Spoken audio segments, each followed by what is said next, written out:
Hello, welcome back to today's program. My name is Ma Praboketa. Today we are talking about marriage. There are some certain guidelines that a man needs to guide against if you are going to marriage or if you are in marriage, both man and woman.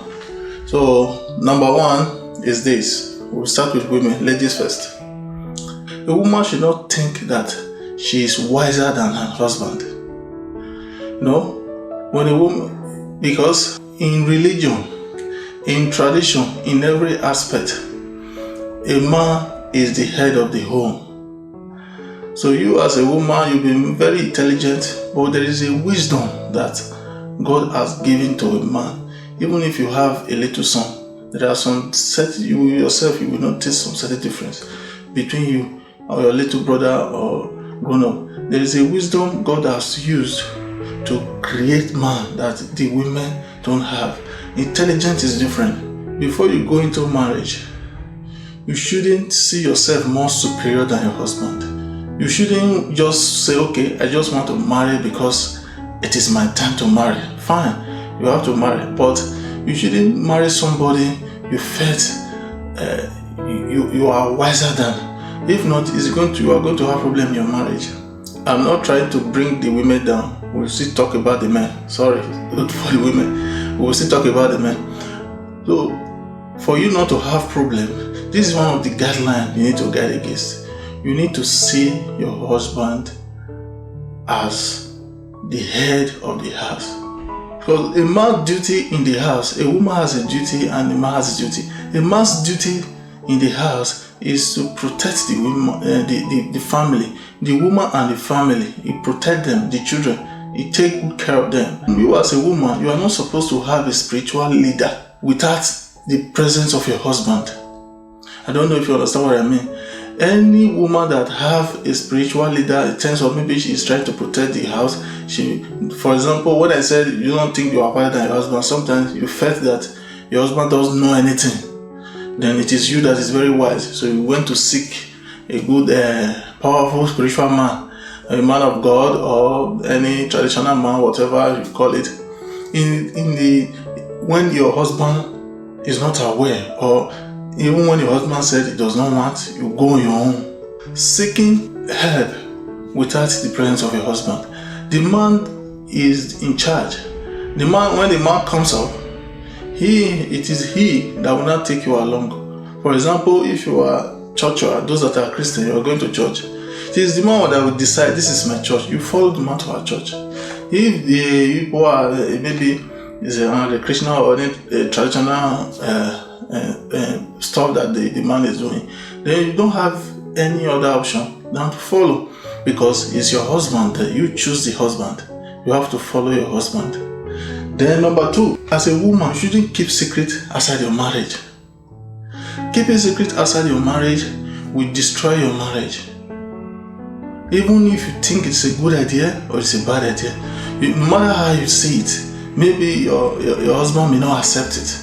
Then you felt, I have to do this. And if I don't do it, my husband, and if I not do it, there will be a problem in the family and my husband will not agree to it. Then I have to do it to protect the family.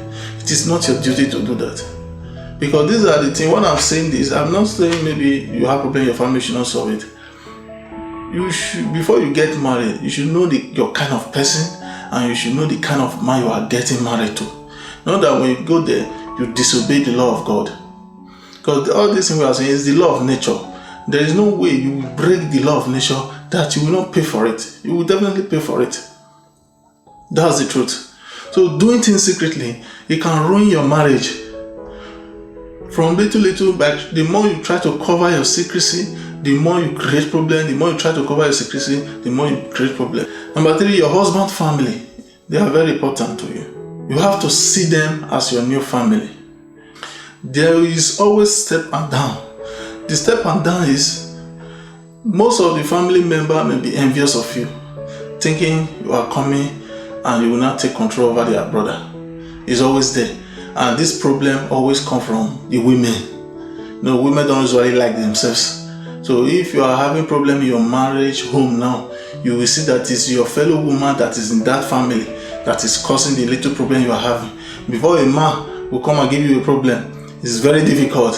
Not that it does not exist, but it's always difficult. It's the women and women. And they themselves, when they marry to another family, they still have problem with the other fellow women. So these challenges is going to be there. But by the time you have that commitment that this is your new family, it doesn't mean that you have to abandon your home you came from. You understand? We know. But you have to feel that sense of comfort. You have to feel that sense of belonging. You have to see your mother-in-law as your new mother. Is your eternal mother. You understand? Then you have to see your father-in-law as your eternal father. Then show them love, even if they are trying to create problem for you. But when you are showing love, continuously showing love, then maybe some of them will have a rethink. You don't have to compare your husband with another person or your friend's husband. Because your friend, her husband buy her a car, then your husband cannot afford to buy you a car. Then you started seeing your husband as a famer. And some women are like that. No matter what a woman, your friends came to cook for you, how beautiful her husband is, fine, be glad, appreciate him for helping your friend, but don't ever compare, because your friend will not tell you everything that is passing through in her husband's home.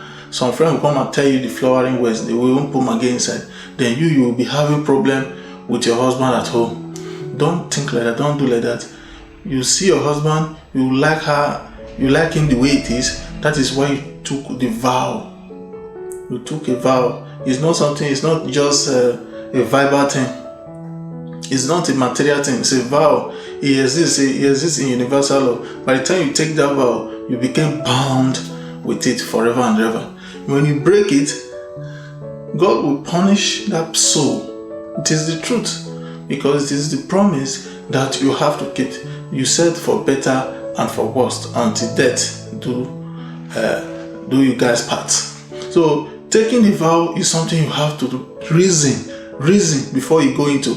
Don't marry somebody because of pity. Just marry somebody because you just want to born. You just want to have a child. Don't marry somebody because you just want somebody that is going to be called your husband. Oh, my mate have married, so I just want to marry so that I have a husband.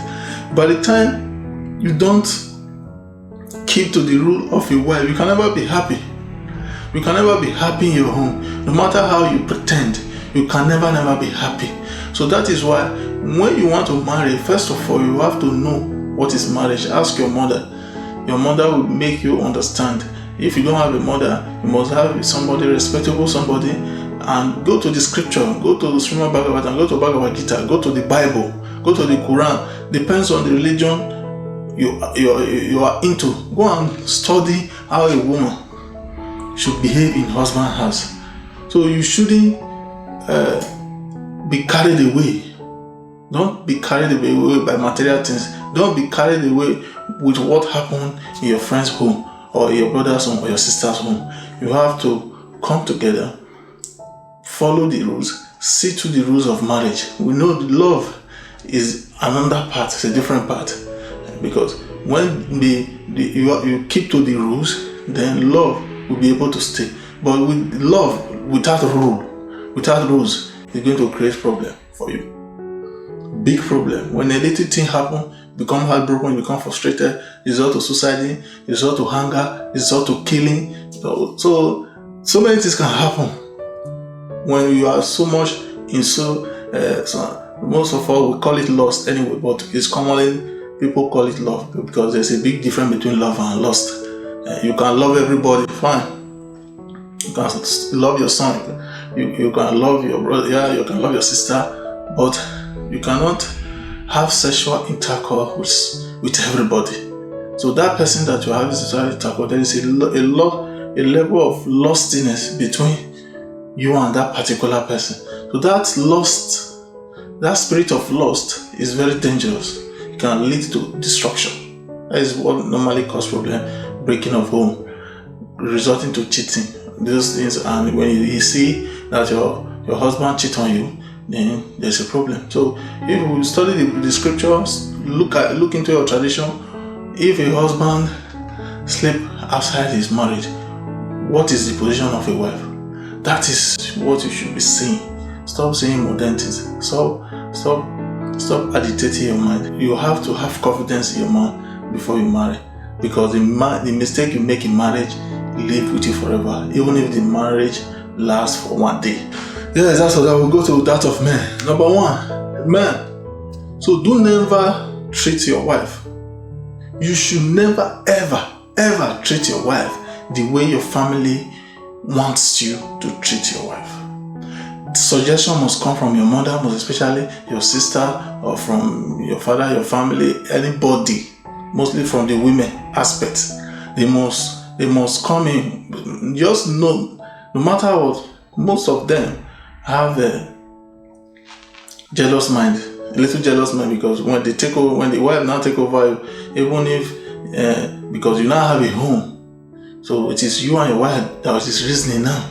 Somebody you used to discuss with, somebody you used to send messages, somebody you used to do things with. You can no longer do things like that with anybody again. So now you are now very close to your wife. Those people are not going to be very, very happy. Depends on, it's not everybody, it's not every family, but you know that they have a little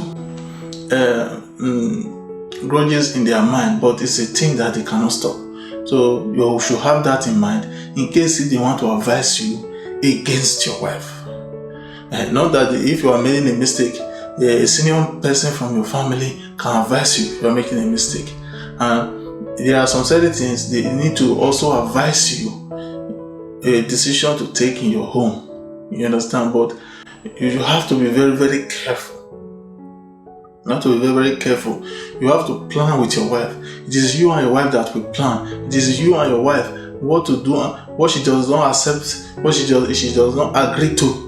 You better keep that thing aside.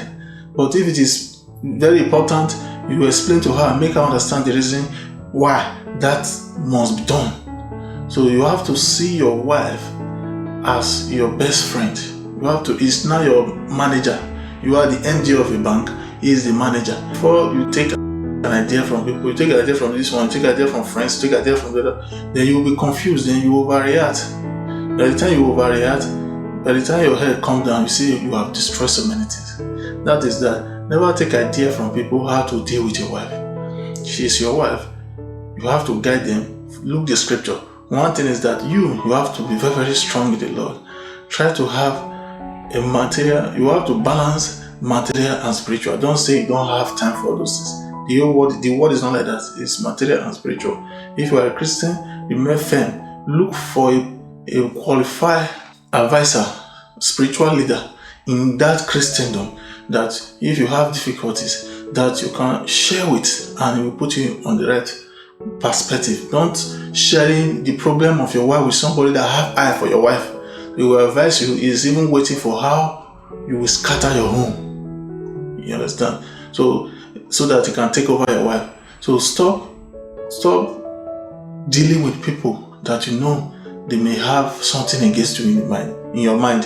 So when choosing a spiritual a master or a spiritual leader that is your backbone, that you know that is very close to God, then through him, any difficulties, that some certain things you have to say to God. If it's not physical, there are some physical advice you need, you can go to him. You don't have to see any other women. Don't see any woman beauty. The only beauty you see is that of your wife. If you see anything that is fine in the body of another woman, then give it to your wife.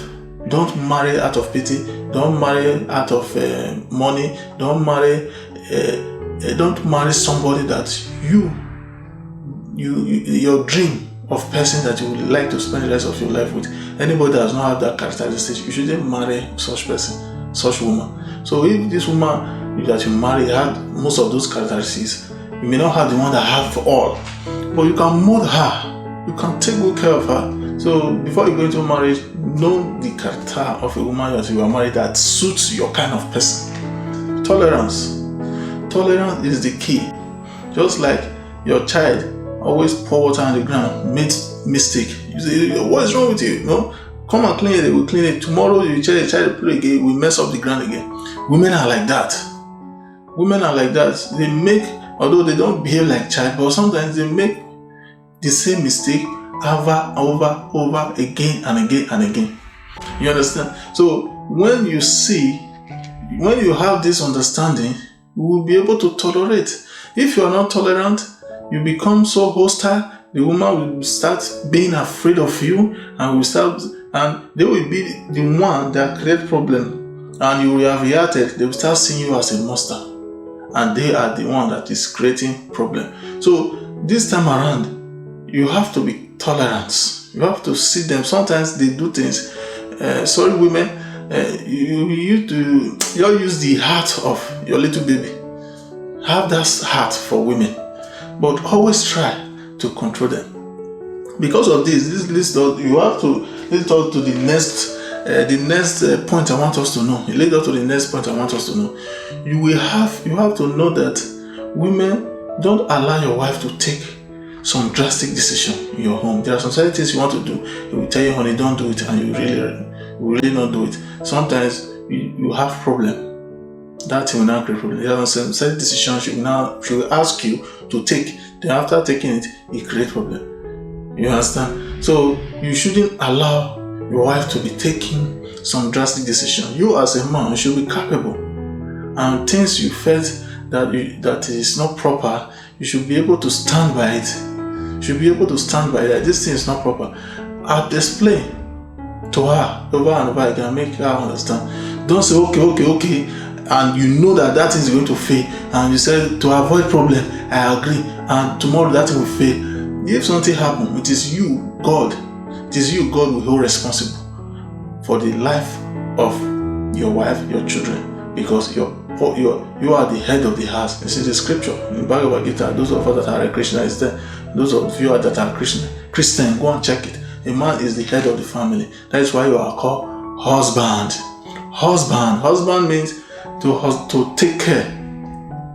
That is why those that are doing poultry, they call it animal husbandry.